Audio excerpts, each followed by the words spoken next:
Greetings, mortals. I am Natus, the ruler of the underworld, and it's my birthday! Woohoo! I'm 1 year older, and as some of you are probably aware of, I like to do something special type of videos for my birthday. But the question is, what kind of a video should I make?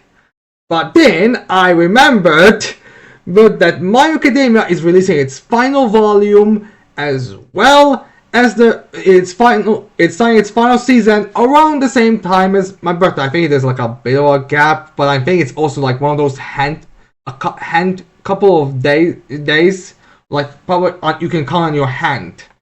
So I think it's only logical that I make a video about My Academia, about what kind of a video should I make.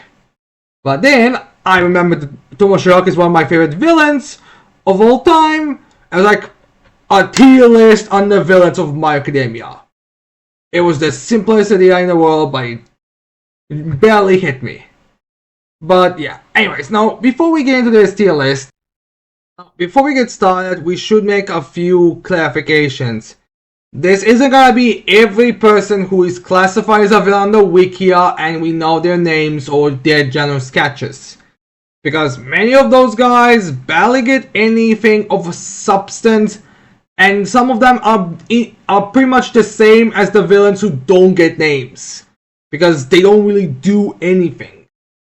So I will only be including the ones who actually did get some kind of character, some kind of moment.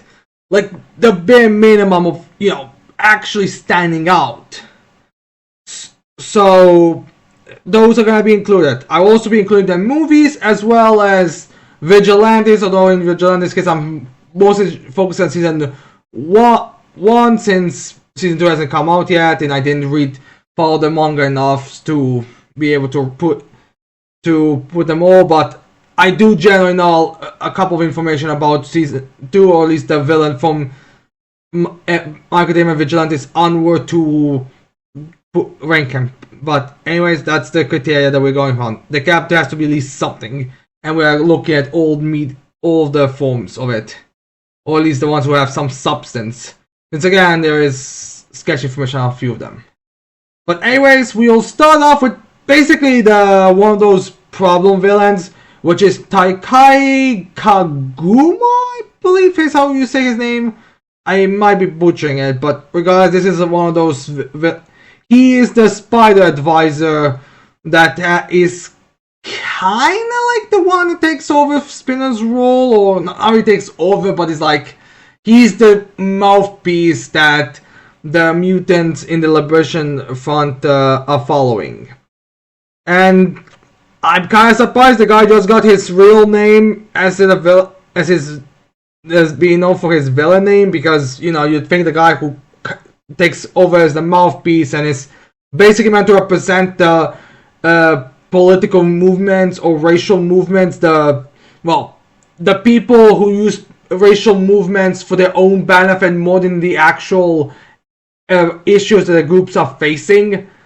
Like the stars of BLM who first said out about this issue, but then it was revealed that they just want to enrich themselves and now live in mansions that are so well that you'd think a billionaire lives in them. So yeah, basically he's supposed to be this guy, and yeah, he doesn't really do anything. He's just a spokesperson, and then he gets easily defeated by Koda's bird, so he's not doing to really write home about. And with detail that I found is that apparently this guy was originally supposed to have a villain name. I think it was Disgustus or something similar to that. Like it's supposed to be a riff on switch of the word disgusting, but I couldn't really confirm it. I mean, there is an image of it existing, but it's supposed to be a volume 31 image, and I checked quickly volume 31 and there doesn't seem to be a similar image. I'm not entirely if there's like a typo where the person meant 41, not 31, but they just typed wrong. But well, regardless, it doesn't matter, because Taikai is just going into detail, because the guy is nothing. Like, it'd be one thing at least he had like some kind of special flair that I could put him in C, but he doesn't really, do anything or have any kind of thing special about him. Like he's just kind of a fill-in character because Spirit doesn't have the ability to talk. Well, he does have the ability to talk. It's just his cognitive functions have really hit the down spiral because of All For One's quirks. So yeah, Takeya is the. Then we have Toya Setsuna, I believe his last name is. Again, some of these guys just have their full names, which is fine for like a placeholder, but not really good when you want to make a tier list about them. But regardless, so Toya is, I believe, the only one of the 8 Bullets loser trio that I included because he's the only one who actually talks in that fight against Sun Eater. But regardless, Toya is similar to Kae, kind of just a dare guy to fill in the ranks and to give Sun Eater a bit of a fight for the story, because you have like a lot of heroes, so you kind of get the distraction to give characters their moments. So he basically serves there, and not even a good one because he literally has to 3v1 Sun Eater and he still loses. So yeah, he is kind of a nothing character, another nothing character. His quirk is some kind of, I think it's some kind of transportation quirk where he can essentially steal everything he can see. So I guess that's the reason why he has kind of bigger eyes than most, but that's it. Again, he's nothing. He's just kind of a really filler character that's just there so Sonic can show off. So another D tier.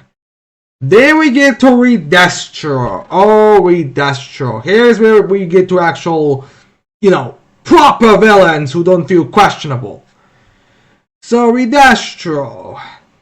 I liked him in the My Villain Academia arc. He served a pretty good role as the villain, plus the memes about him being Dr. Doofenshmirtz are very funny. As well as how he's in the manga and he's introducing this kind of like I think it's like a comic that it's very clearly referencing a page from one of the Joker scenes. Not entirely certain if it was from the Killing Joke storyline or some other, but regardless, it's very clear a reference to that. And yeah, Redestro was really cool there, and his stress power was a very interesting power, and I believe it's also like a very good contrast with how his power about stress kind of being the opposite of what the Liberation Fund is supposed to be doing, which is kind of like goes into how deep his how he's gonna end up losing this fight, as well as the same of being like a owl, so just in a different form. It's also kind of like fine thing how they again just going to lose, but anyways, after the My Villain Academia arc, he just goes downhill. Not because he becomes a bad character, although it is kind of a funny scene with the whole him like his bootlicking Shigaraki, but all in all, I would say that his downfall is more the fact that he doesn't really do anything afterwards. Like, he's mentioned a couple of times as a threat, like, oh shit, they have this power, and he does appear, but then he just he first tries to get upstairs, but Dark Shadow is able to push him back and break his prosthetic legs, which then has him be stuck for a good chunk of the fight. And then when he finally, I guess, gets new prosthetic legs because he was screaming at some of the civilians when Gigantomachia was working up to get him new prosthetic legs, he comes back up and engages in a fight with Atshot, but he just gets beaten by Atshot. Like, it's a, I mean, I don't want to say it's a no diff since Atshot is damaged, but it's a very clear defeat. We'll get them later, but between the two of them, gotta have a far more respectable, conclusion than Redestro there, where he just seemed to have gone high diff by Atshot, which is again not bad, but we don't really know Atshot's general skill and all that. So yeah, and then there's also that clone of him, which does manage to take off the people in charge of the heroes causing chaos, but afterwards he just kind of just disappears in the jail cell, and that's about it for him. Kind of disappointing, but I guess meant to mathematically make sense. but ultimately it doesn't really matter. So where to scale a guy like him? I'll put him in B tier right now because he does. Because again, My Hero Academia does do great work with him as a character, and the thematic income and the symbolism of his quirk not really gelling with what Liberation Fund is meant to be is a very nice story idea. I just, again, there's nothing else to do with it. Then we get Wolfram from the first My Hero Academia movie, and I'll be honest, this is one of the ones that I don't really. This is pretty much the most forgettable in the villain. I feel like the most people don't really care about because he's just generic and doesn't really accomplish or even do much. Like he shows up a bit and then just kind of uses his power at the end and has a final battle. He's just in it and reveals that he serves all for him, but that's about it for him as a character. You can't really do much. He's only better than those two is because at least he had like a cool fight against All Might and Deku working together, but outside that he's no different than these two. I didn't even include his named henchmen because they are just as irrelevant and boring as he is. Alright, then we have Spinner. I feel like most people can agree that Spinner's an S-tier villain. Like his story about being this, by every stretch of the means, underdog, not having an extremely powerful quirk, not really being the smartest, not being anything special, works really well. His relationship with Shigaraki is very nice. His final moments with Deku is not very heartfelt, but you know, you can understand his view on things, and yeah, I just really like Spinner. He's very simplistic, and probably the one a lot of people, including the heroes, didn't really count for much because like we had like a couple of times where they're like ranking all the threats, and then Spinner's like completely absent from them. But then that comes back into play with him being the one who gives the villains the second win, with him reawakening Kurogiri and changing the playing field. So he's definitely a great villain. I'll put him in S tier. So yeah, then we have Henkiji Taigai from another one of the 8 bullets. I included him because he at least has a bit of a personality, so I thought it was fair because we do see him like panicking but being totally chill about it, how he's babysitting Kendo Rapapa. But yeah, this guy has the shield ability that's meant to protect Kendo, or at the very minimum give them the advantage in a fight, but the guy's working for a guy who wants to be damaged, and really so as you can imagine, the two of them don't really function well together. But regardless, he's again just kind of a dare guy. He doesn't really do much to put him above, and not to mention he wants to disrespect the manly fight between Kandorapa and Kirishima, so he definitely isn't really high, so I have to put him down there. So yeah. Alright, then we have Dobby. Alright, I really like Dobby. I like his story, I love his design, and his final fight is really epic.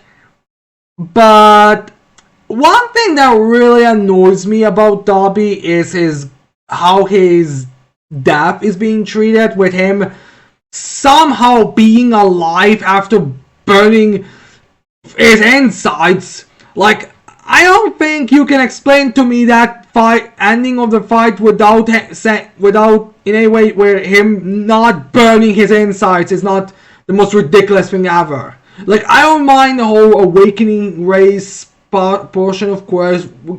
It's been said that quirks are getting stronger, so it's not an impossibility that Dobby would have something kind of reveal that he did inherit, just it wasn't, awakened as soon as Shotos was. But him being alive after he burns his inside is just ridiculous. I don't think Hakoshi himself was aware of why that it was ridiculous, because I believe in the extra pages for the volume, he included a moment where Shoto is at his grave, implying that Dabi died shortly, or at least sometime after the end of the story and before the time skip. So that, in my opinion, should happen immediately, and I find his death just, well, his lack of death at the moment, complete BS. So I can't put him in S tier, but I can put him in A tier. Then we have Dark Might, the final movie villain. And, well, at least I think it's a final movie. I don't believe there was any news about another movie between the ending of the story and, well, the time skip, but we don't know exactly. Well, I guess we couldn't really have anything because that Deku is without his powers. But regardless, for all we know, he's the final villain. I'll be honest, he's a really fun final villain. I really liked him as an antagonist. He did. He was very entertaining with how he was mimicking all his poses and the way how he was like copying him. It was very entertaining. I like how he used his alchemy quirk. It was a very interesting way and a very good like way to make a copy All Might without just being a straight up copy. So I definitely enjoyed him. Although I am confused about what happened to him after in the end of the movie. Did he like die? Like, I don't know. I like the. I'll probably say that the final movie was my second favorite, but I really feel like the conclusion was a bit rushed with everything. But yeah. Anyways, then we have Queen or Queen Bee from My Academia Vigilantes. So this is a bit of a tricky character because do I rank it as what the Queen Bee, Queen Bee, or should I rank her as Queen? And what's the difference? I'll just put Queen Bee in general since I think there is a bit of a connection between all the characters. So I would put her. So yeah. Now, Queen's a very fun antagonist. I like her style, how she's like just completely assimilating into the normal schoolgirl thing as she's working with her evil criminal stuff, which I do like that, and I do like the conflict between her and Knuckle Duster and the final fight between the two of them, but she's kind of. I don't want to say she's a plot device, a villain that's mostly just a plot device to get, Knuckle Dust and spoilers for Koichi in season 2, 3 for Vigilantes, but she's not really the most fleshed out villain. She's just sort of a very good get the conflicts that it wants to. But regardless, she does have a lot of style and fun, especially how even when she's right from Knuckle Duster, she has them in her hands in the pocket and everything. So she was definitely fun, but anything spectacular. I might put her in C tier, but for now I think B tier would work well. Then we get Chimera from the second movie, and he's just a badass. I really liked how he fought. I like how the beast he was, and I like his Chimera quirk. Generally, he was a very entertaining character for the brawler of the group. Which does make me wonder about something. I believe it was stated that before the second movie came out, that the second movie's storyline was basically the original ending of My Academia. And I'm going to assume that means that, like, the way they split everyone up, which I guess was always the plan for the story, to just have all the villains come into one direction and split them up as they enter. It does make me wonder if who was supposed to be the Chimera fight. Like, I want to say Shoto was meant to be the Chimera fight, so I mean Darby was supposed to be Chimera in the original story, but his quirk kind of makes more sense with Spinner as like a all for one giving Spinner a bunch of other animal quirks. So I mean, to be fair, maybe they were meant to, maybe they just put Darby and Spinner's fights together in Chimera, which would probably make more sense sensibility-wise, but regardless, Chimera was a fine antagonist and a very good brawler.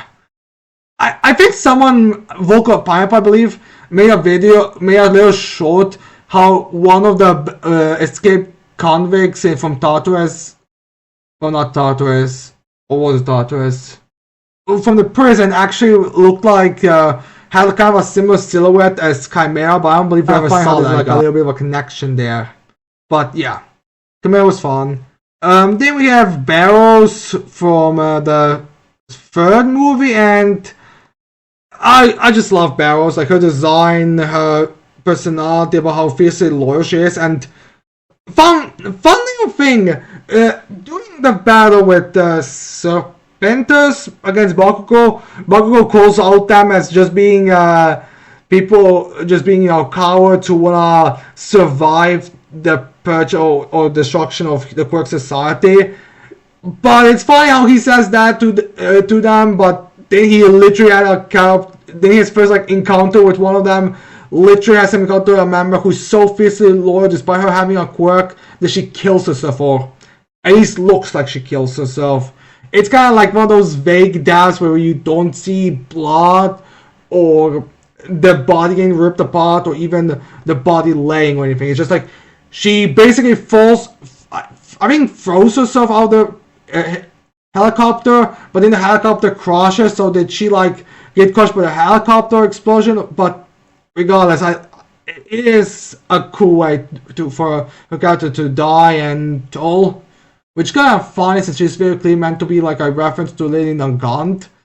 So it's kind of funny how this one's so loyal that she kills herself for the cause, while Lady Nagant was considered so questionable that All-Four actually put a bomb in it. But because I really like Barrows, I think she's probably my favorite My Hero Academia movie villain, but she's not. I can't really put her higher because we don't really find out much about her. Maybe some additional material, but I haven't found anything to say there is. Anyways, then we have Dictator, who is like one of those more minor villains, who's basically in the same tier as this trio, but he's literally just there to be a guy with a quirk that is very difficult for Zuko to overcome due to him being too tired to think of a way to overcome someone who's using no civilians as his minions. To find out that apparently he was defeated by Crust, which is gotta give some props to Crust for the former rank 6 hero. Nice to see that he actually defeated one of the villains that was considered to be the most dangerous in Tartarus. So yeah, nice little lore drop there. But again, I really put him really highly anywhere because again, he doesn't really do much. I think he's one episode in the anime and 2 chapters in the manga. So again, he's a very minor antagonist, but I do kind of like him. Then we have Bruno Golini, who the guy with the time powers from the Golini family. He was a cool enough character. He had that kind of casual style to him as he walked around using his quirk because he knew that nothing could damage or nothing could do anything against him with his time with the times. But I don't think it was time stop. I think it was a time slowing down, one of those convoluted powers that's basically time stop, but it's meant to be more of it slow things down or stop things in its place, not really exactly time stop. But regardless, he was a pretty decent antagonist and pretty much filling that mid boss level for the main character, before the final boss. So he was fine, but he didn't really do anything special. And the same thing goes for Moonfish.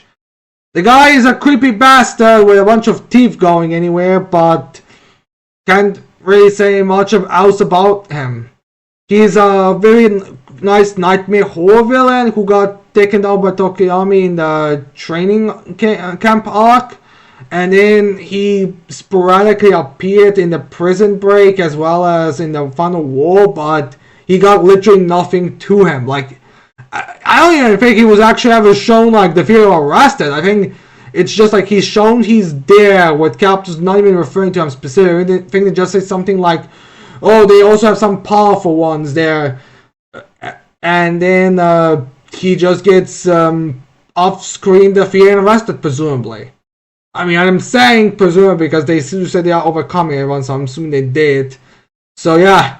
And not to mention, he's not even considered to be one of the most dangerous villains that got released. They still I don't know why the Kikoshi did it, but for some reason he was like really trying to like build up still those assassins from that were freed from the Tartarus, and know what? It's never saying Moonfish is one of them. He's never name dropped. Like they always treat this separate. Like even the guy who gets like jumped by Class 1B and quickly taken down is more considered more dangerous than he is. So it's kind of a weird thing, but regardless, he's just a fun attacker there. Maybe in the anime they're gonna add a scene where he gets defeated by like Gang Orc or someone. But outside of that, I can't really put him higher in C tier. Then we have Deborah, who is the hot male villainess, which I'm surprised it took us until the 4th movie to get one, but what can you do? And her, I'm just gonna put her in B tier. I like her design, I liked her little personality, how she's just super calm and confident, but as soon as things didn't go away the way she planned, she got panicky and all. I like how creepy the way how she talks is, and her power is very interesting. But again, I can't really do anything about it. If the 4th movie was a actual arc in the anime, I imagine she would do more. But it doesn't. She's just a small fun character in the movie. Then we have Flack Turn from the 3rd movie, and again, he was nothing special.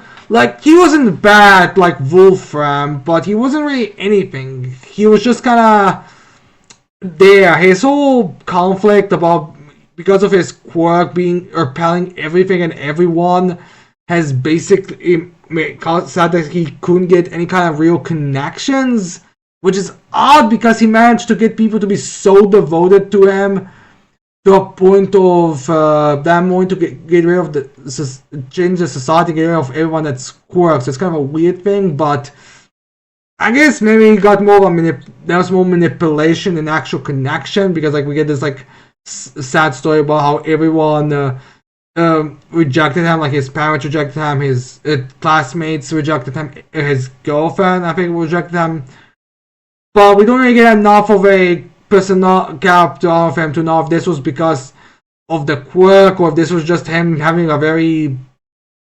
not likable personality. But regardless, he had a cool final fight and all, and that's about it. He didn't really stand out.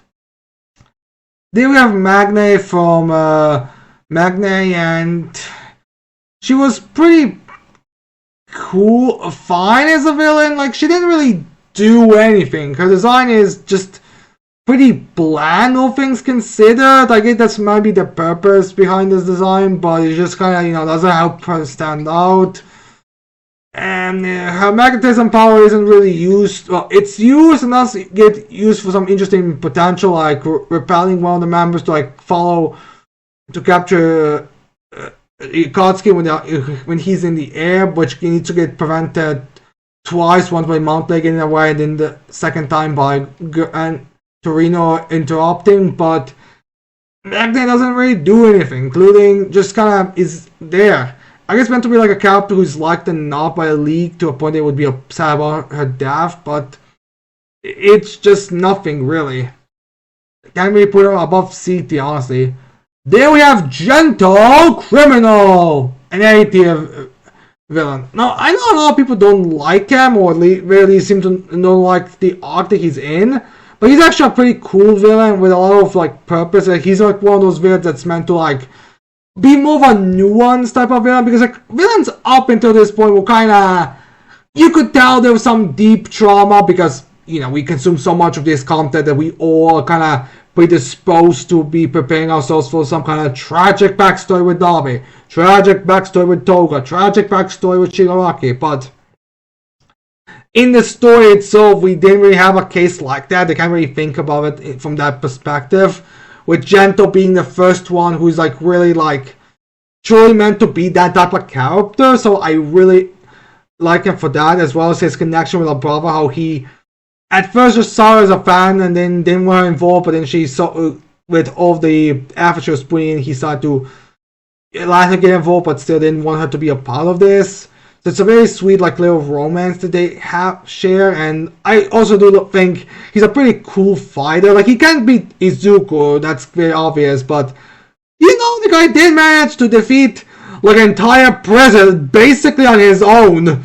So you have to acknowledge his power level at least in some degree. Plus, his ending with helping keeping the UA coffin in the air, as well as then immediately once they touched on going inside to see if there's anyone that needs help there. So his character, while wanting to be a hero, does come full circle.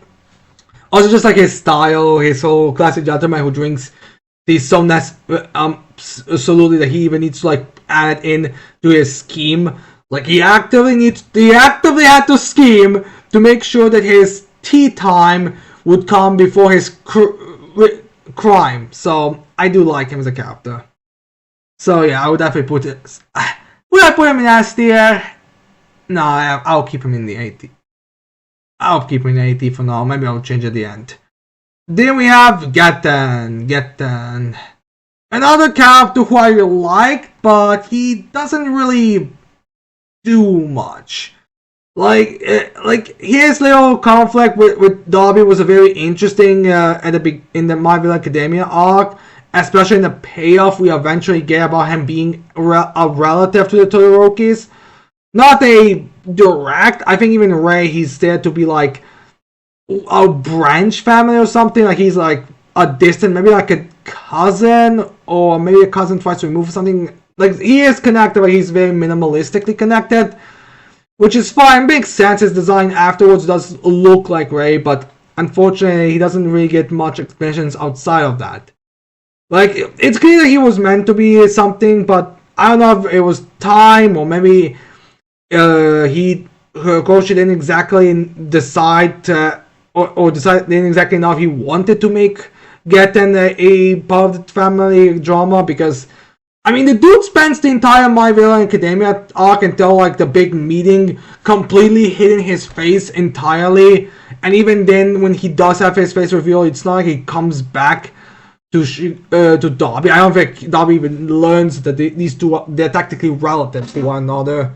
So I do have to wonder how much of it was figured this. At what point did Hirokoshi lock in on him being connected to Ray? But that's it. And he later in the first war gets he kind of is like the first. I won't say win, but he's the one who kind of gives back the spirit into the paranormal ambition farm, because they got beat. They got surprise attack. Their openings got blocked, and their first advisor that went into the conflict got immediately taken down by Adshot. So he's kind of there to like give the spirit back into them by taking down a few of the side heroes, and then give you the inspirational speech and everything.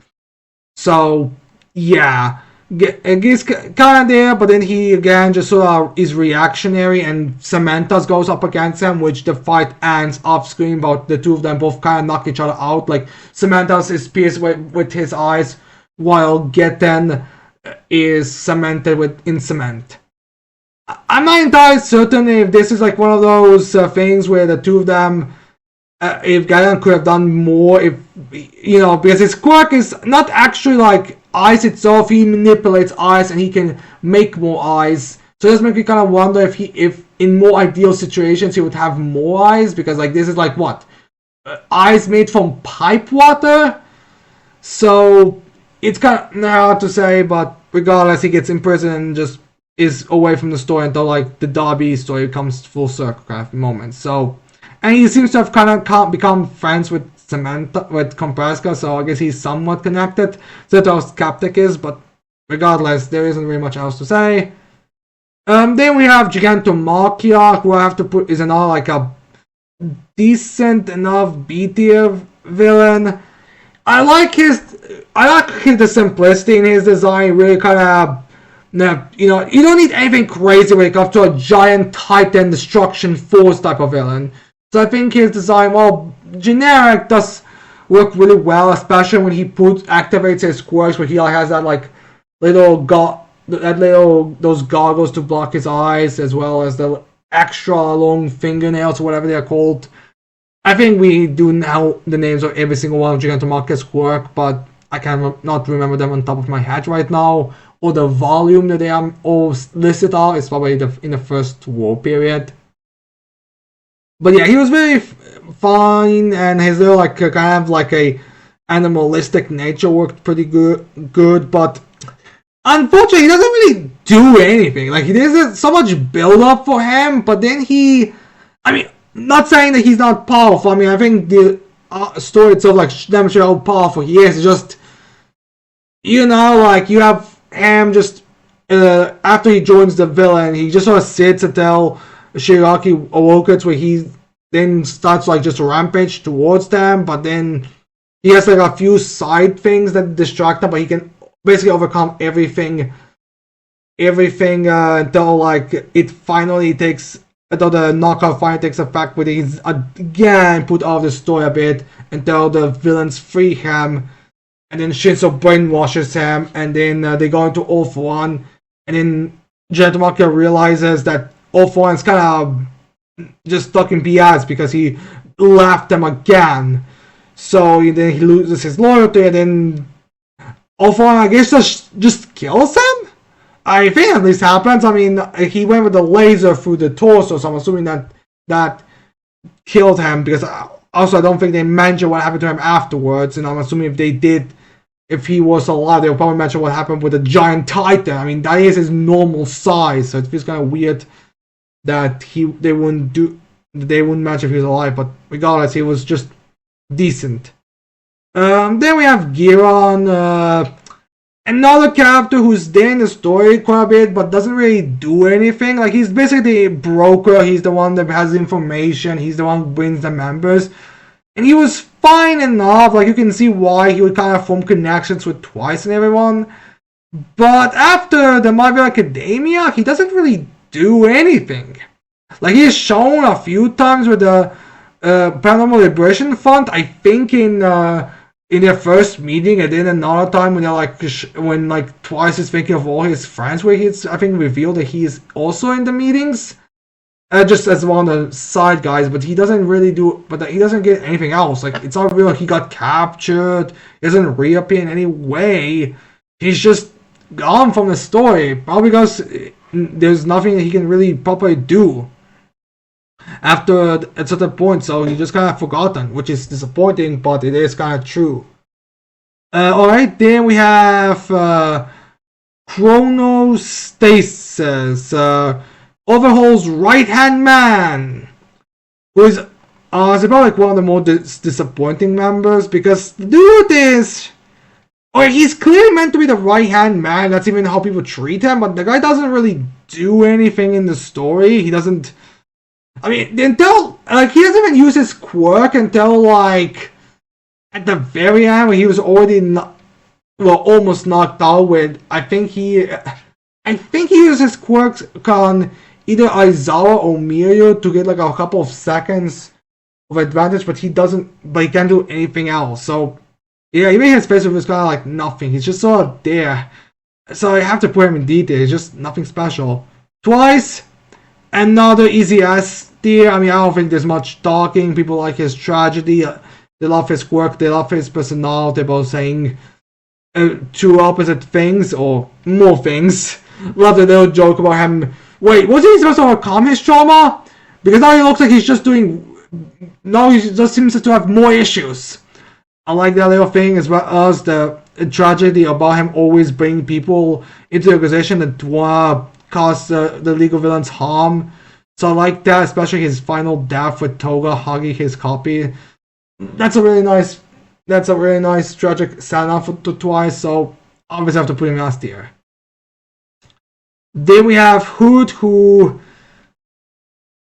isn't, like, he's just a cool bad monster villain for Endeavor to fight and for Endeavor's story. Like, he's nothing special or anything to really write home about, but he is a serviceable antagonist. He's very cool, and in Vigilantes we get a bit more about him. Like, not when he's a high-end normal, where he's just, I think, a regular normal, or he's becoming a normal. But that's about it for the character. He is nothing else to really write home about. Then we have Arabi, who is a near high-end normal, or no, actually, I think he is a high-end normal. It's just that he wasn't full. He's been awakening during the fight, and he is just kind of a dead normal. I mean, we see a bit of his personality, and we see some cool moments, and I think he's also the ultimately crushes Aizawa's lake. But outside of that, he doesn't really do anything, or even has anything that's special about him. So yeah. Then we get to Himiko Toga, who is another great villain, definitely a major villain for the story, with and being Ochako's like arch nemesis basically, and her final ending, which I do appreciate, that she's one of the ones who actually did die alongside Tomura in the end of the conflict, even though there was a chance for her to escape, with her actively being the only one that looked conscious and awake. Like, some people are debating if it really made the most amount of sense for this to happen, because, you know, you think others were, but judging by the way that when Toga was looking around after her quirk disappeared, it looked like everyone was out, or at least too far off to help Ochako, so I do like the idea, so I do like the fact that the whole friendship talk does end up having her help Ochako and save her life. Even though it does lead up to her death, which I get it's meant to be more of because of her quirk deficiency, because of the usage of her quirk, as well as the amount giving her blood to Ochako. I get all that being the reason why she died, but it still kind of feels like on those like forced deaths, especially since Darby ends up surviving even though his fucking insides are banned. But whatever, we can't all. Not every character's death can make the most amount of sense, but because I like how she fights, and I like how she, even though, actually I'll get into it later, but I generally like Kotoga as a character. Then we have Sidero, who's one of the third movie's mini antagonists, who helps Beerus,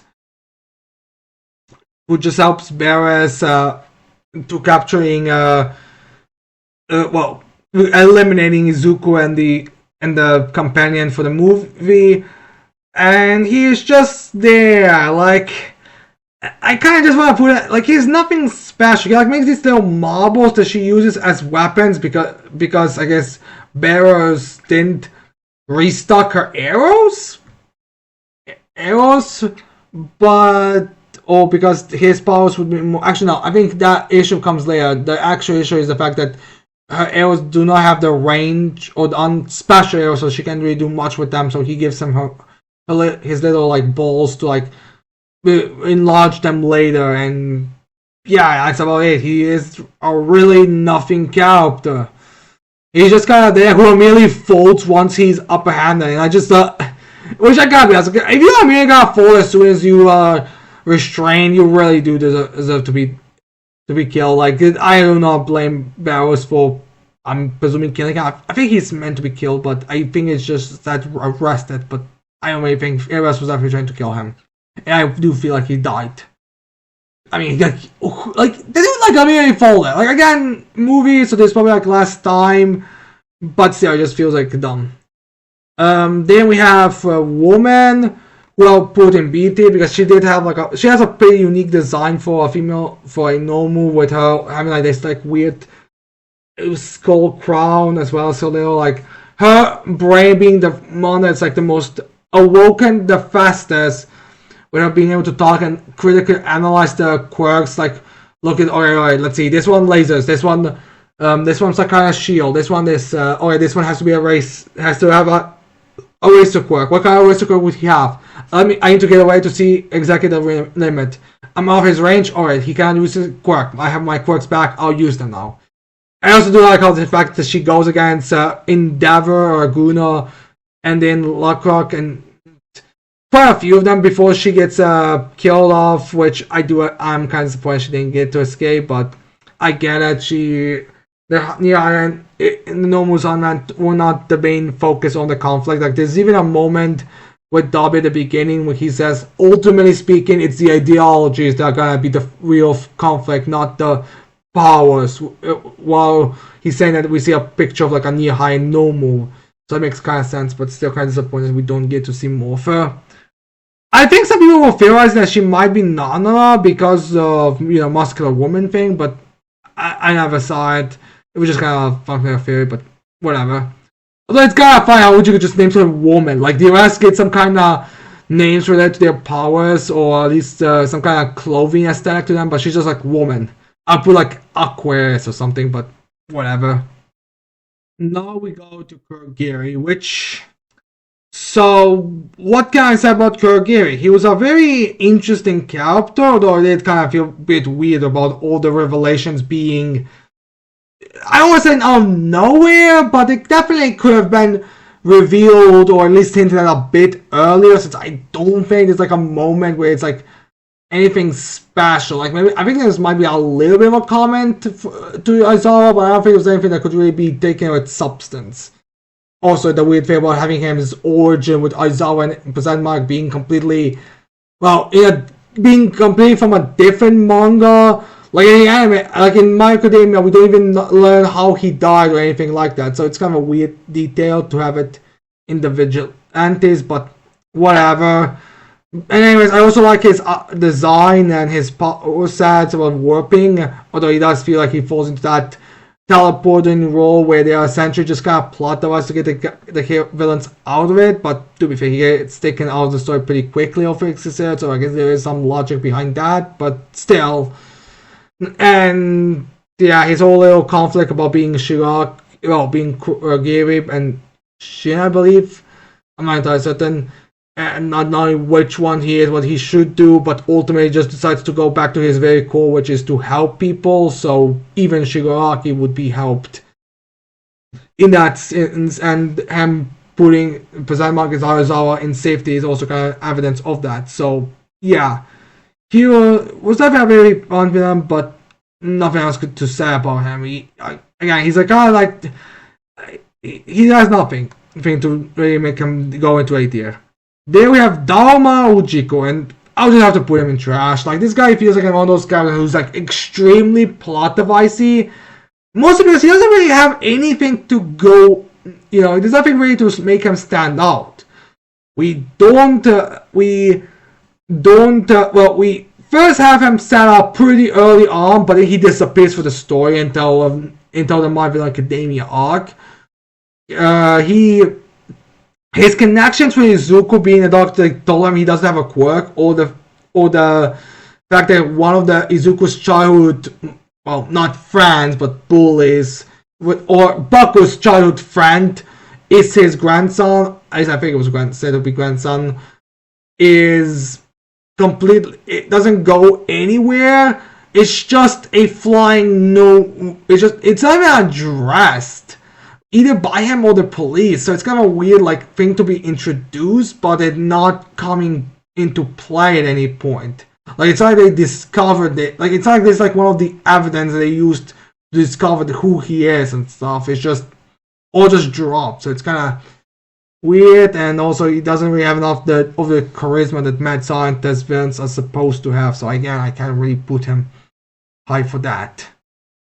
And from trash to A tier, we have Lady Nagant, who is I feel like, even though she's introduced very late in the story and only has one arc, I definitely think she really worked that in that arc with her fine, simplistic yet effective quirk, as well as the origin story about how she's connected to the dark side of the world.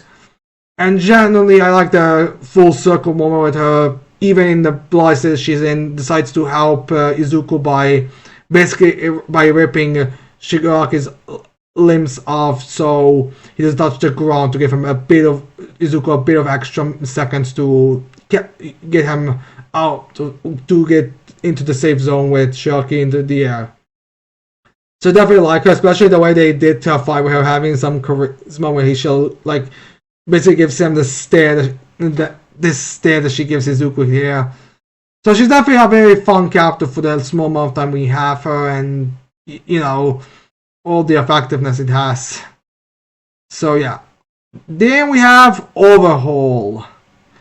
So I know a lot of people don't like what happened to Overhaul, that he got rid of too quickly, but I think it made But I don't really think it's the biggest problem. Like, it does kind of feel like a weird way how he doesn't come back into play at any point, despite Izuku saying that if he apologizes to Eri, he'll have him meet the boss, but we never have Overhaul apologize to Eri. We just have him meet the boss.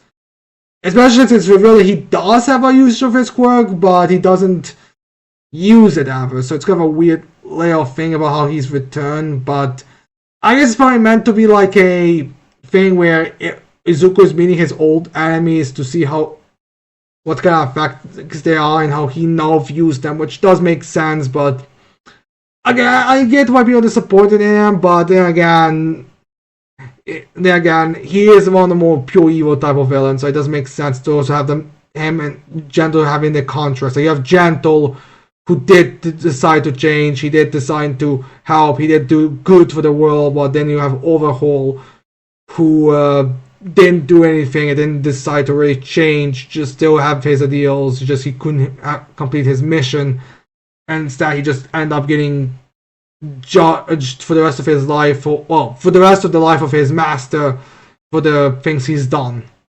So yeah. Anyway, then we get to from some A tiers to a D tier with Leviathan, who is like, this is my biggest problem with a lot of with the villains from the third movie of My Academia, is the fact that outside of Phylacta and Beerus, a lot of them just appear when they have their fights. Like, you have Sidro, but then you also have, like, who appears only when he has his fight, Leviathan, and the Serpentus appear only when they have their fights. And we don't really learn anything about that. Leviathan doesn't even talk. He's just a beast that starts off his fight on, I'm guessing, Trigger? Because that's what Shoto was theorizing about him using Trigger because of how much he's using, how big he is in his power. But I guess we did later confirm that like that because we see him like in his defeated state, but it's kind of hard to say exactly. It's kind of like Phylacton's blue scale, like he's also without that, but I don't know why he would be on Trigger doing them rallies, you know? So is it just his power got depleted and that's why he's not using it, or is it something else? But anyways, he's just a cool fight for Shoto, but there is nothing to say about because he's just a giant rampaging beast. He's also kind of like Gigantomachia, but Gigantomachia has at least a bit of personality in him and his animalistic instincts. Then we get to La Brava, who is another great villain. I like her little connection with her little love story with Gentle. I love how her quirk is actual power, and I like how she's not a traditional like villain. She's more of a hacker type of character, and the little jokes she makes while she's helping the heroes is very fun, entertaining as well. So she's definitely a great character and a fun addition to the story. But there's nothing more. She's not the main villain, she's not a combatant, she's just a nice little partner to Gentle's schemes. Then we have the sludge villain of all characters. You understand still how some villains are just names, because sludge villain, the guy in the first episode, has more character than a lot of other ones who appear later in the story, have more chapters focused to their fights against the heroes. But anyways, sludge villain. He's your standard first episode villain that forces us to see who the main characters are, to get a deal with him serving as the conflict for Izuku and jumping in to save Bakugo while Bakugo is in danger. So yeah, he's just kind of there, and then he reappears in the end of the story in the final war, where he first a little cameo, and then he actually does get involved in the plot. Like, you kind of thought, oh, he was just kind of there for the sake of there, but no, he's actually involved in the plot, with him controlling Shinso and causing trouble with him, with Shinso not being able to do anything until Mina shows up to like use her acid in his body, which damages him a lot, only for him to then run away and then getting knocked out by Shinso's brainwashing quirk to deactivate it. It does make me wonder if the rampage with Gigantomachia may have knocked him sense out, but he's sludge, so maybe that wouldn't work in the same sense. But regardless, he was nothing special. He was just a bit of a fun little antagonist that was brought back. So I do kind of have a soft spot to him. Then we have Mimic from Kaiichi Sakai, and he is just a rage-filled money launderer. He's nothing special. He's kind of Overhaul's left-hand man, but we don't really get much out of him. So now we go to Kurogiri, which...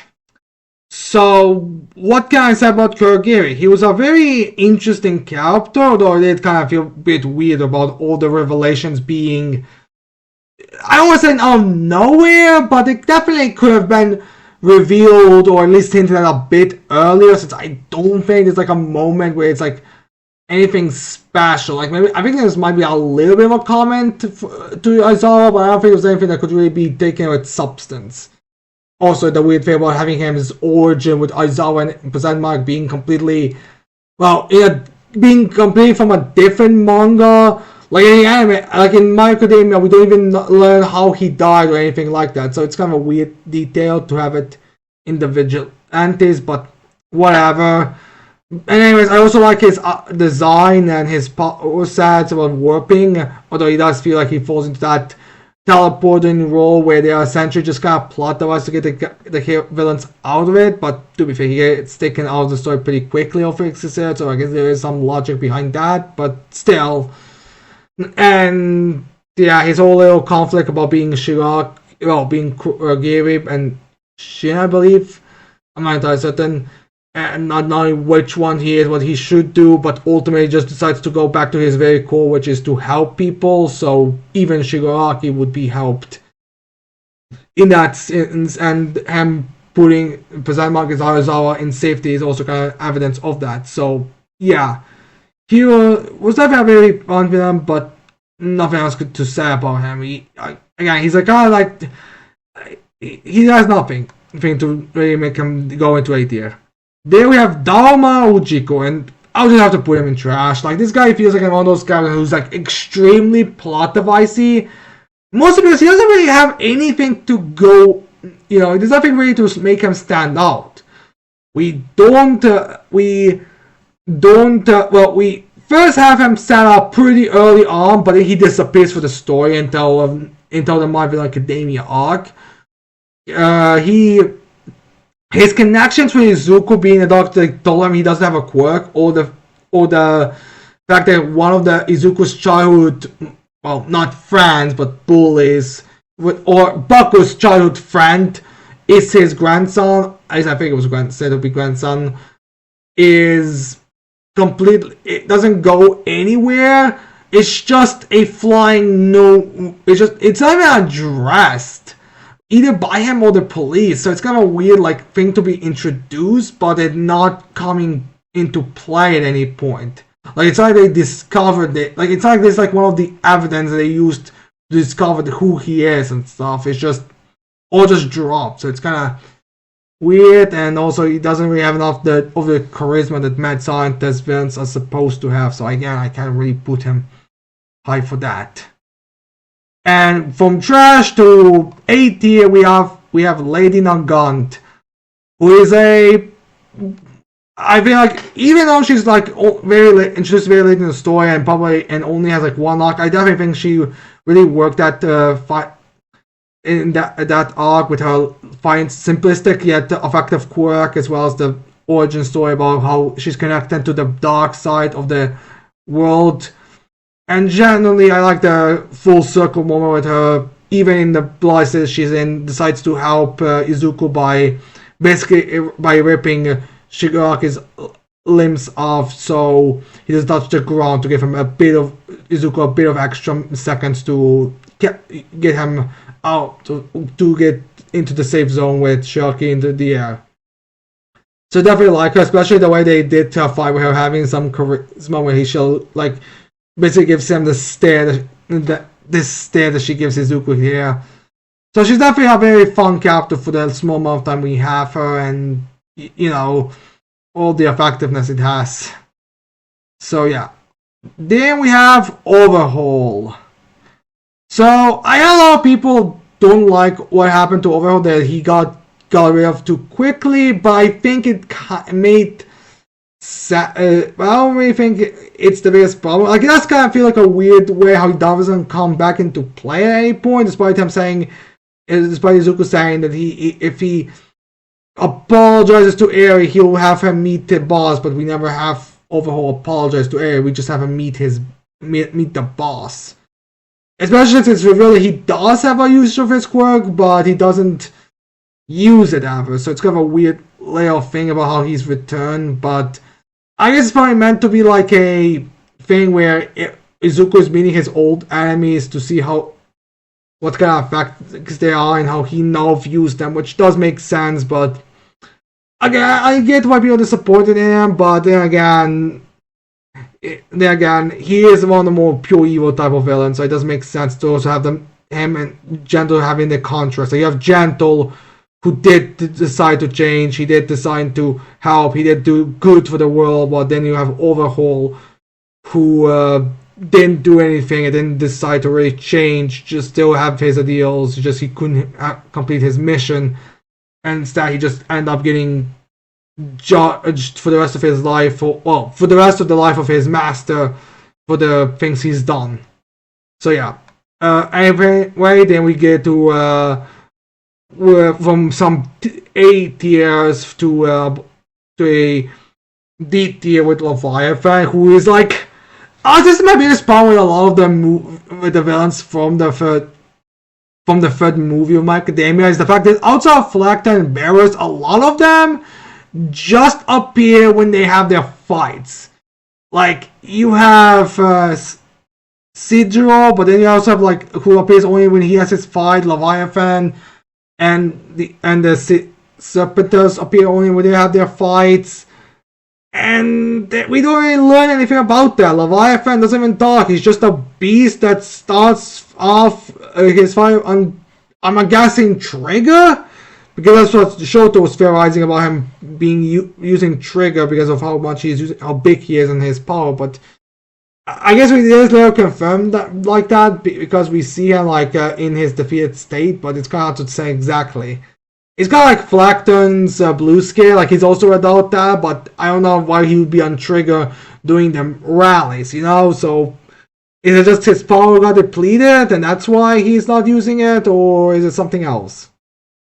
But anyways, he's just a cool fight for Shoto, but there is nothing to say about because he's just a giant rampaging beast.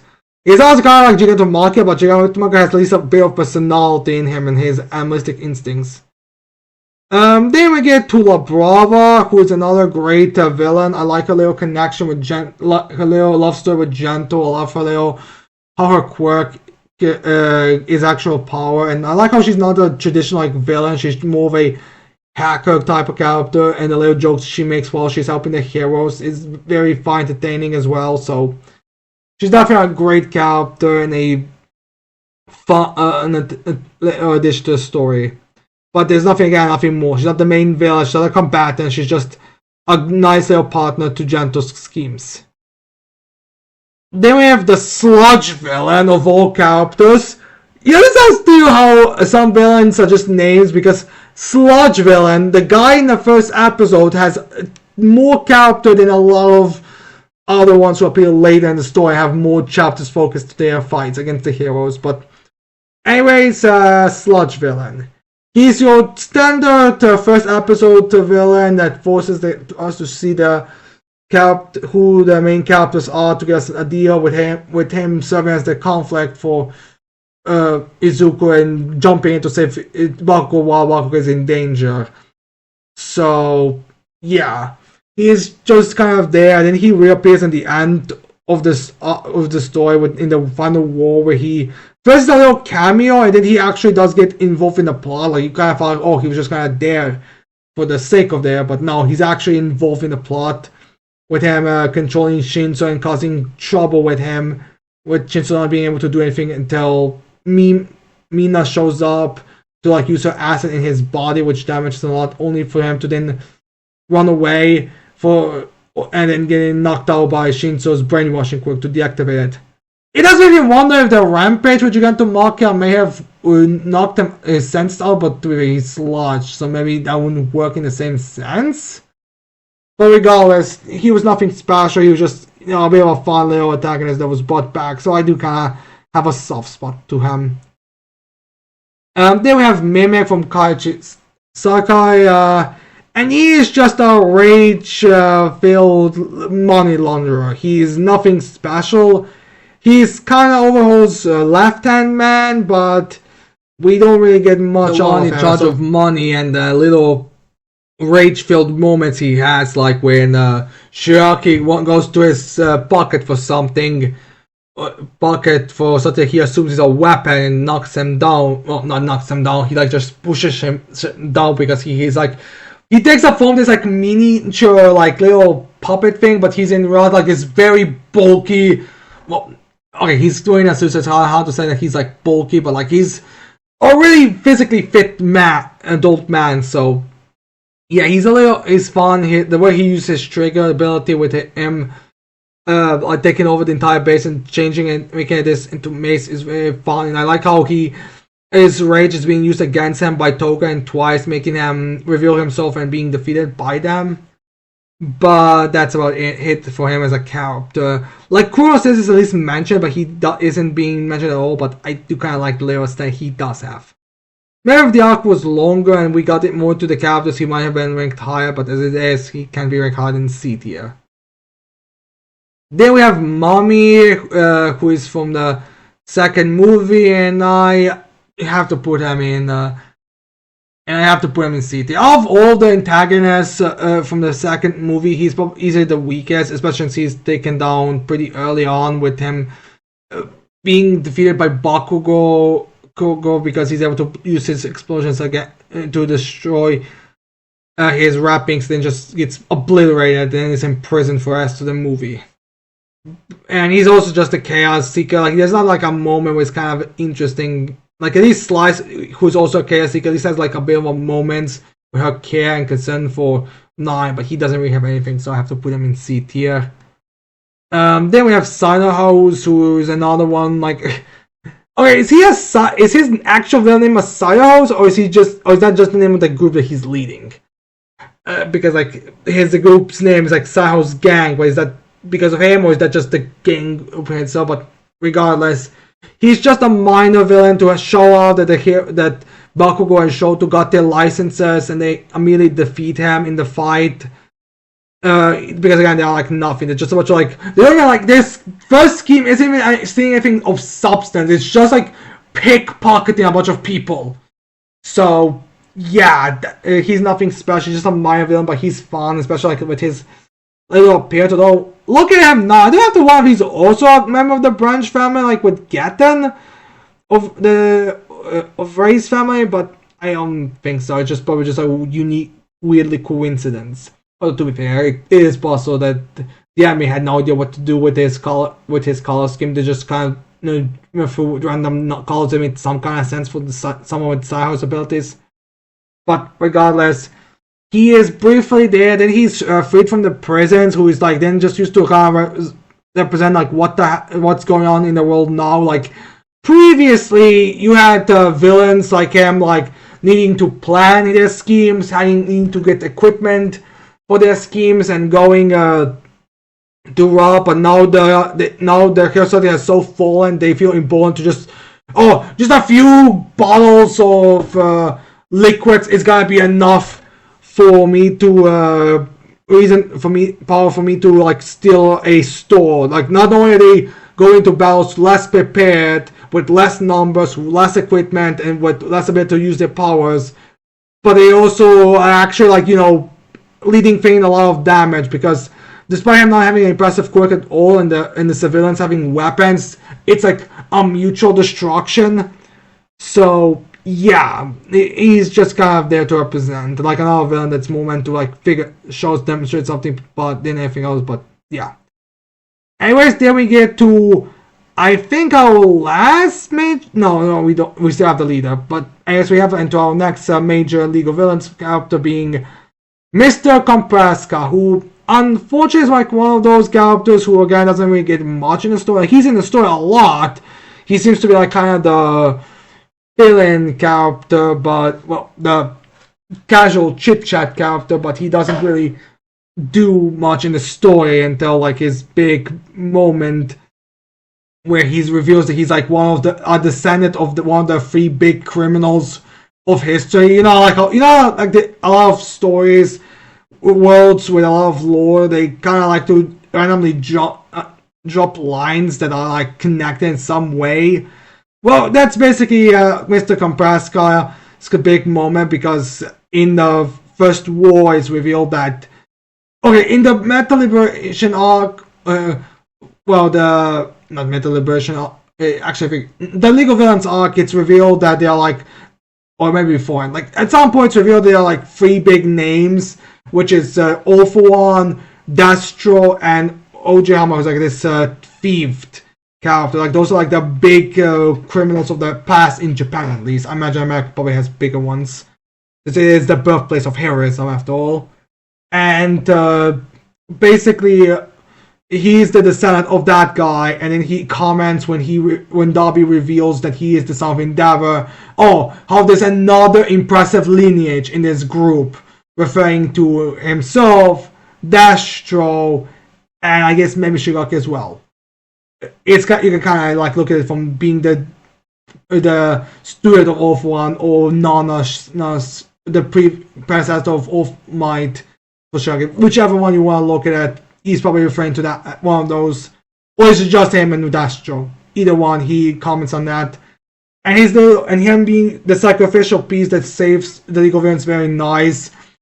And especially like this kind of demonstration of how much they care about one another, because again, he's kind of just a there guy. Like he talks a bit, but he doesn't really like do anything special. So like getting Bakugo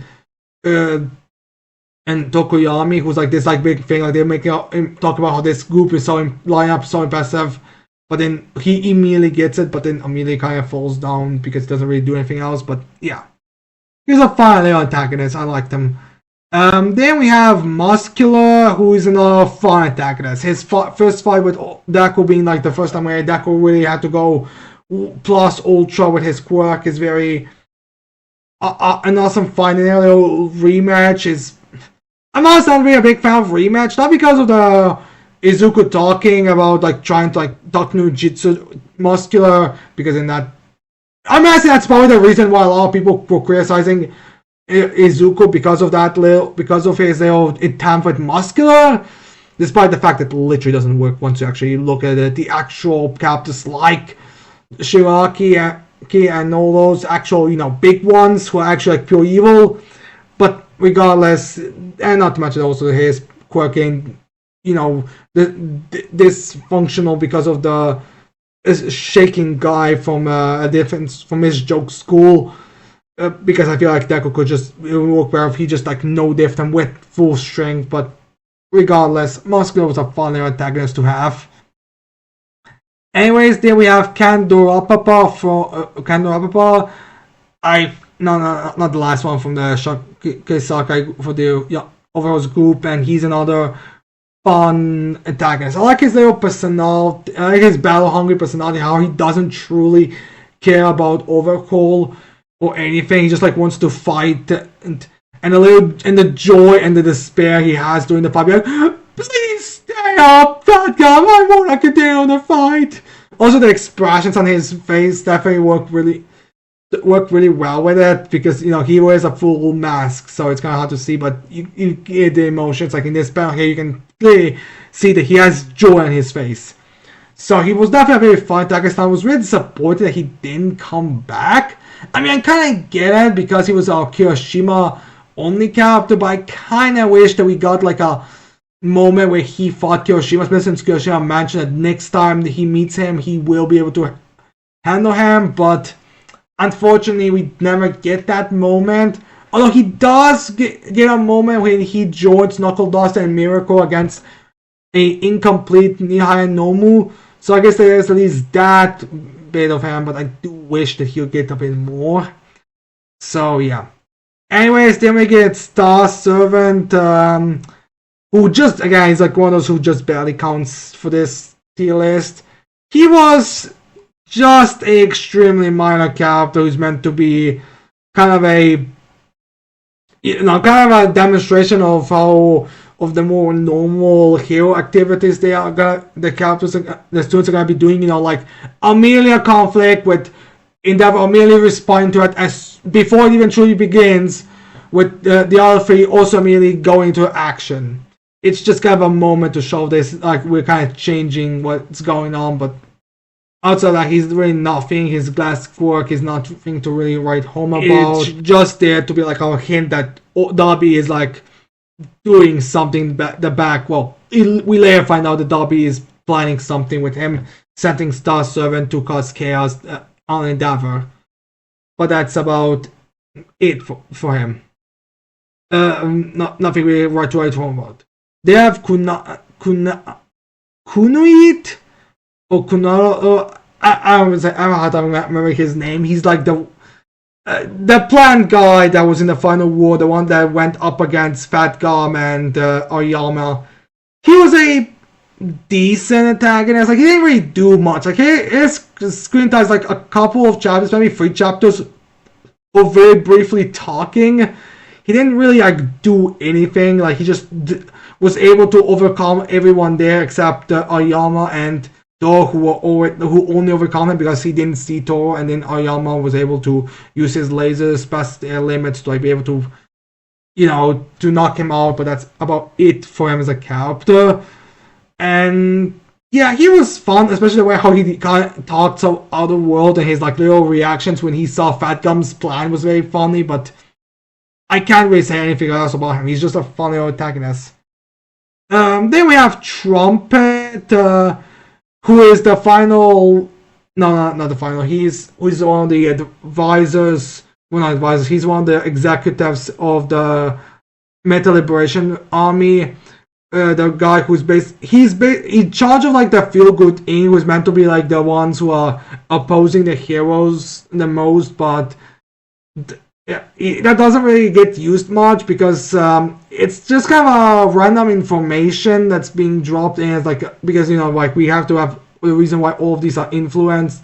This guy's like the one that's meant to be the you know, like those minor political parties kind of groups. So this is what he's supposed to be, but he doesn't do anything with that. He's just sort of a there. Like he doesn't do anything in the My Hero Academia arc. He's just we just get find out his quirk, what he generally does, and kind of like the, you know, like little bit of a contrast with, like, I would say he's like Spinner's opponent because they never really fight. It's just they have a little interaction where Spinner compares him with them because like Trumpet relies on everyone else with his quirk, while Spinner just has a very trashy quirk, but he can at least do something for himself. So it's kind of like a little connection, and then he in the actual war just gets captured because he doesn't really do anything, and then gone. And then the last time I think he's even mentioned is in the prison, where one of the guys says, even though the president of this spoke in this group political, it has been arrested, their movement is still for some reason moving, because, you know, like this guy's a big scam. Like the leader of this party is literally connected to legal villains, one of the biggest antagonists of the series. So yeah, he's kind of just a villain. Like he's nothing really special to talk about. Even his design, like super bland. It's literally just a standard suit with these like weird, like, I don't know what they're called. Is this meant to be like a long scarf or something? I'm not something like he just wears that and just generic black hair. He's just like a bear guy, like the most generic design you could possibly imagine. Like at least the other ones have like chromas, or at least like kind of interesting color schemes, but this guy has literally nothing. So yeah, anyways, after him we then get to Curious, who is one of my favorite members of the Meta Liberation Front, Revolution, Meta Revolution Army, because she's a very, very fun character. Especially, I like how she's actually like, despite her being the only member that's dead, she actually gets brought back in Toga's story quite a bit, with her remembering her words in the first war and then remembering them again in the second war. Especially, and I love how she's dedicated to her like journalism, how she actively puts herself in danger Although I do have to like question why she was in there in the first place, but again, it was more of a personal thing. Like, why they allow her to be there? Like, Trump at least makes sense for his quirk, but I feel like you could have set up the explosions way beforehand. But regardless, she is there, and it's like, I guess it's meant to be the purpose to show how delicate she is. Like, she's actually putting her life in danger, and it actually costs her death that she's, you know, in this chaos. But whatever, I do like her. I really like how unique her design is with her blue skin, pink and purple-esque hair, and the eye color as well. I do wish that we got more of her, but from what we got, I did like a lot more, especially since like when you compare like some of the other members. Look at you, Trumpet. She did get a lot as a character. Then we get 9, who is a pretty great movie villain. I love his design. I like how he fights the character. I love it, of course, that he uses. I love his final battle. I like how unapologetically evil he is as a character. Like, you could say that he wants to make a bad world where the strong rule, but it's always, you can tell it's always like it comes down to ego. It's always like I'm the strong, so I should decide things, and it's never really a bad world. So I do like that, and yeah, he's a pretty fun villain. Probably easily the best. He's easily the best out of all the movie villains. Final, we actually did end up with all between A and D, all having one movie villain, but regardless. Also, this part I got surprise any of you, but it says also the rankings for the movies, in my opinion. So yeah. Anyways, then we get to Stain. One of the greatest villains, probably one of the villains everyone likes the most when it comes to My Academia. Ever. Like pretty much the icon of villains of My Academia, because he's like the first villain who really like stands out with his like, we'll destroy you fake heroes, you scams, face me and take me down, and you know all the moments with that, and the way how he uses Image Comics art style to make him a cool villain. It sounds like the edgelords that a lot of the comics end up being. I do like that, how they actively he's using that form of comics in a good light. So yeah, I definitely liked that aspect of it.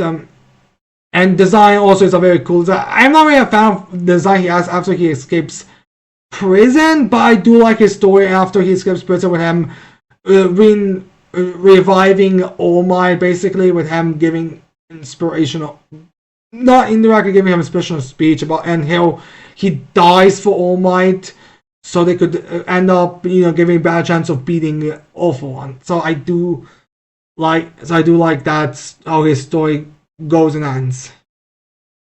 Alright, then we have Ending, who's another like nothing villain in the story. He's the one that actively gets sent by the army to attack Endeavor and the whole conflict, and he's just kind of there. Like, it's really, he was a guy who Endeavor arrested at some point, but that's not really fully explained or ever comes back into play. It's a One Piece thing where random mention gives us is then later given full context in the story, but or like a character who's mentioned to be in the past is then actually shown in the past during that time. Like, there's like no flashback with Endeavor upper hand in this guy before he, I don't know, is that supposed to be his mask, or is that supposed to be his actual face?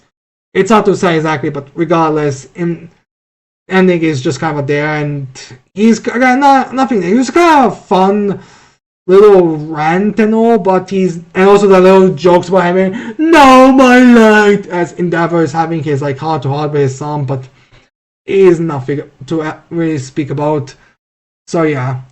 Anyways, then we have Polo from the final Golini that I put in, because he's like has some kind of characteristics a bit, and yeah, he's just sort of there. His quirk is actually a pretty OP quirk, or at least very powerful quirk, where he has a racer's quirk basically, but unlike a racer who has the sight thing where he has to look at you, his is more like a special field that he can make, and then the boost that he gets allows him to make a allows him to also like.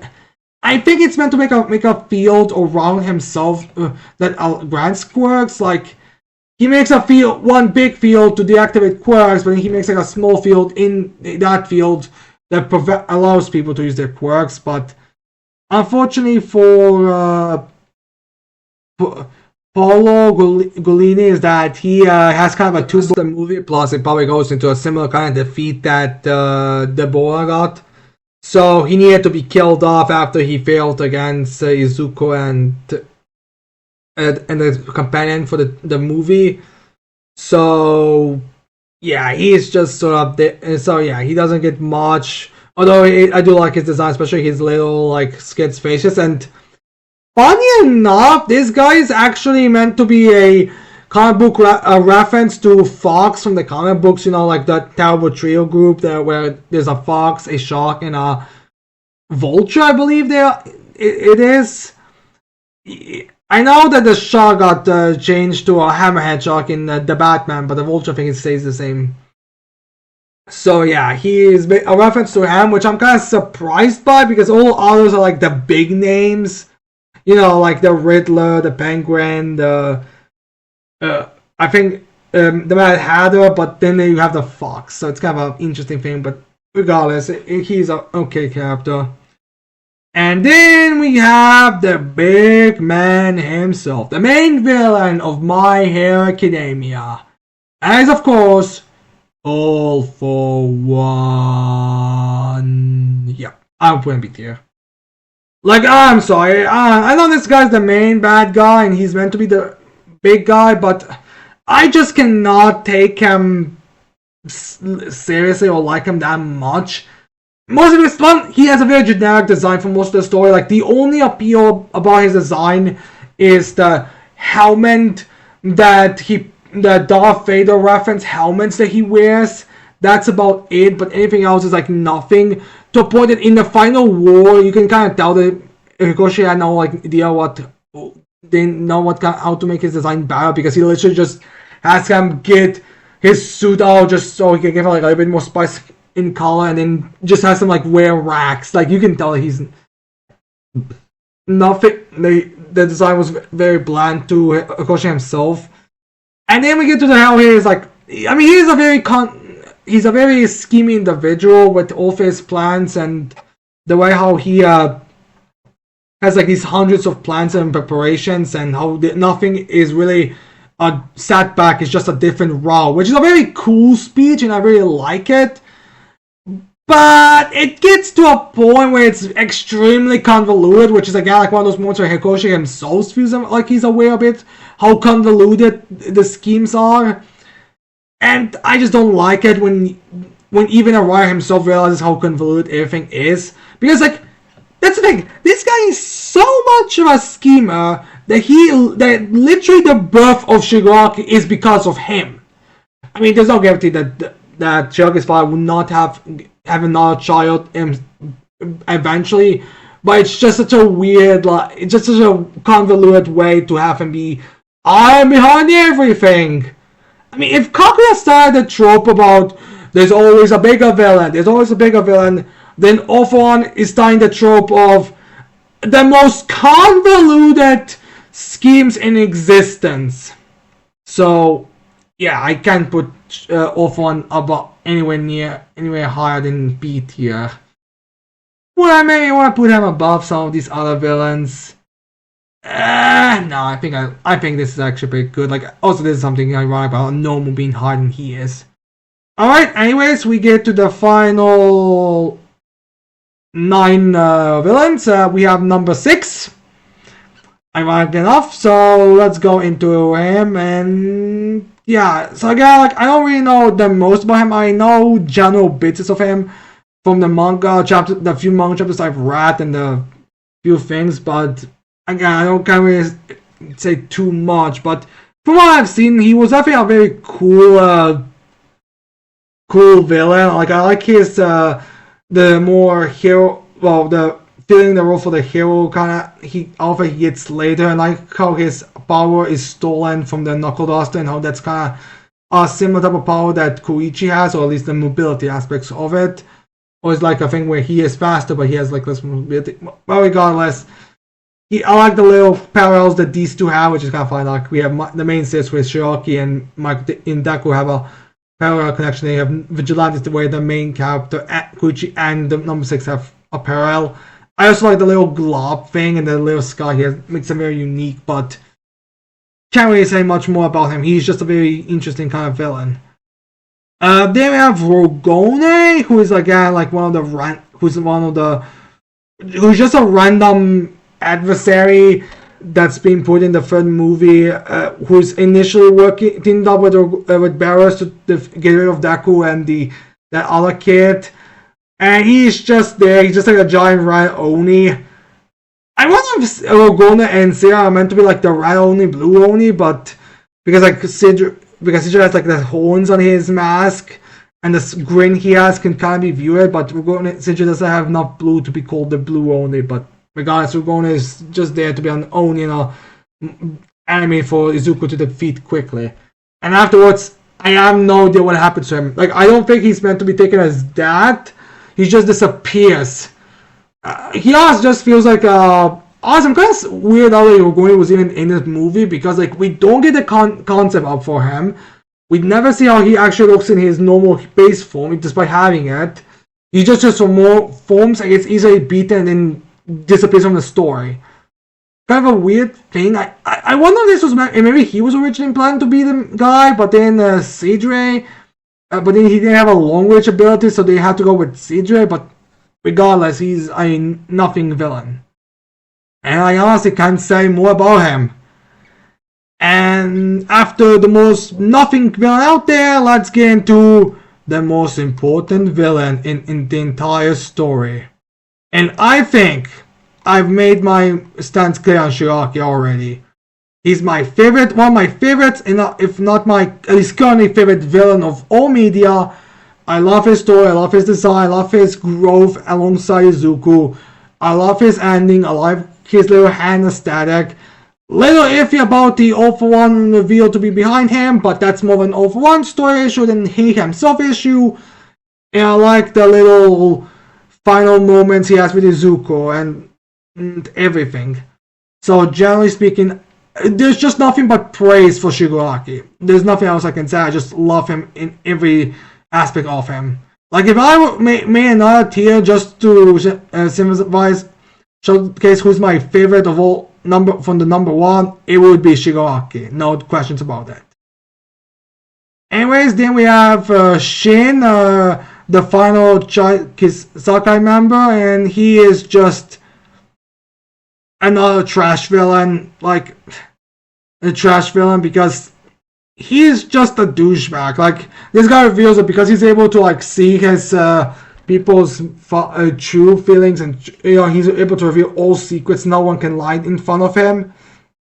He essentially always faced people who were deceiving him, but then he met Overhaul who wasn't deceiving him. He was legitimately just using him as a weapon, so he got some inspiration of it and devoted himself completely to his cause, making him basically the third highest, the third closest to Overhaul, to a point that even Overhaul, when his scheme is falling apart, he starts to fuse with him because Overhaul is a very big germaphobe. He does do it with him because he's so loyal and useful to him. So yeah, and also he basically is the reason why Lemillion loses his powers, because he shoots at Eri while, so Lemillion will go there to protect her because he's aware of how this will work. So yeah, he's kind of just there to be a douche, and again he's kind of nothing, but he's also I do kind of like his, maybe just a bit too harsh. I actually do kind of like him. Like I like his design, I like what he does in the story. I mean, it's not a good thing, but I do think it's a good demonstration of how even the lowest of the villains actually do have a lot of loyalty and involvement. So I do like him from that perspective. I do like it when minor villains are at least shown competent and actually do achieve something. Like it's such a rare thing in comic book media when you like really break it down. Anyways, then we have Slice, the final member of Nine's gang. And she is another one I really like in the story. I probably put her. Actually, I probably would put her here. Yeah, I like. She doesn't get much like in depth about her, but I do like how her style. I like how she. I like her style of fighting. I like how she has like this kind of caring personality when it comes to Nine's issue when his illness, when his after effects activate, when his side effects activate for his quirk. How she's like focused on taking care of him. I like his little her battle with Tokoyami at the end. It's a very nice fight. It's not really anything spectacular, but I do like it, especially since she has hair, which is not really the most broken powers, but she is a very useful one. And yeah, I like how she has little spikes that she shoots out, and yeah, she's a fine enough antagonist. Nothing's crazy, but a fine antagonist in general. Then we get to the final movie villains, which are the Serpentos twins, who just did to be fighters for Bakugo, but they are nothing really to write home about. They're just crazy snakes. That's all. They just laugh crazy and throw their attacks all over the place, but they don't really do anything to write home about. They're nothing special. They're just cowards who are trying to escape, who are doing movement that wants to destroy works, but they are trying to escape it. So yeah, they're just nothing. They're just selfish pieces of trash to be blown up by Bakugo. They're nothing really. Anyways, then we get to Skeptic, who's another fun little antagonist in the story, who again doesn't really do much combat. In fact, he just immediately gets arrested once his location is exposed. But his little personality that we get is very fun, and his crazy eyes also interesting. Especially the little connection that he and La Brava have later is very fun. I don't think it's actually mentioned beforehand in the story, but it is like a nice little connection kind of thing for the two. So yeah, and yeah, he's generally fun. I like how he kind of becomes like an unofficial member of the League of Villains main group, because Darby just spots it, oh, you're gonna be useful, and just drags him along, and then Kompraska even saves him when he's screaming to save him. And yeah, it's a bit nice little fun thing, but he doesn't have a combative quirk, so he doesn't really have anything to do. So yeah. Anyways, then we get to the penultimate, being the Nihai and Nomu, and I think I have to give him a high ranking just out of respect, because his fight with All Might was the thing that I think truly pushed My Academia into the new age and the popularity it got because of how bad it is. And while it's relatively simplistic, it is a nice moment, and I am disappointed that he did not reappear again. Like this, I feel like it could be this a good full circle moment with Izuku fighting him as being this is the enemy that was built to defeat All Might, and Izuku is now fighting him and able to beat him. I mean, I do kind of get it. Wasn't time, but and also the whole point of the final war was it's not about the monsters with extreme powers. It's the ideals. So I get it, but I do wish that he would get more. Also, they put him as the best Nomu in the story, so plus to him. But again, I do wish to get more of him. And now for the final one, Big Mustard, which is kind of disappointing, a bit of a letdown as the final new guys that we're talking about, because Mustard is just a, kind of their antagonist. He's in the one arc where he's used as the gas that's supposed to be a danger to everyone. That's the reason why the characters cannot regroup or do much of anything. And I think it's also used to, I don't know if I would really say that it's used to keep the teachers away, because I think that he gets knocked out while the teachers are leaving where the students are, but he's just kind of he's just kind of there. His little conflict with Tatsu and Kando is very fun, and the way how they trick Bihan, but then he just disappears. We never see him again. He's never mentioned. He's just defeated and arrested and then just gone from the story.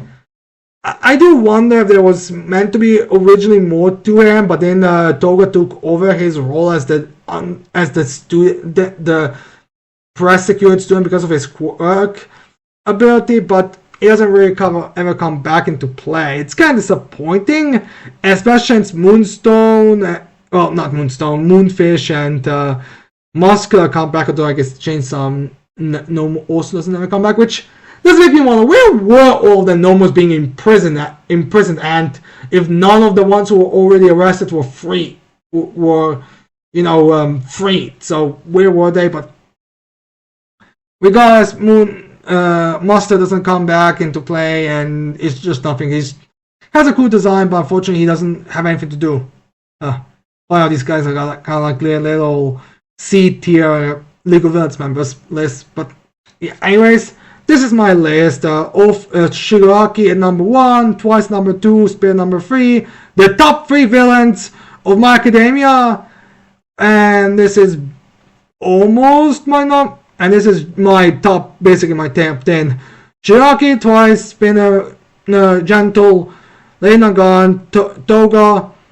Yeah, no, actually, yeah, this is just my top 10. As an A, just my top 10 League of My Academia villains, and yeah, I'm very satisfied with this list. But anyways, I hope you liked this video. I hope you leave your thoughts on my rankings and which villains you think should be higher, which should be lower, and yeah. Anyways, with this, it's almost the end of My Academia. Kinda sad now, honestly, but I guess it was only a matter of time before everything was gonna be over. So yeah, anyways, leave a like, subscribe to the channel for more videos in the future, and that's it. I can't wait to see all of you mortals next time. Goodbye.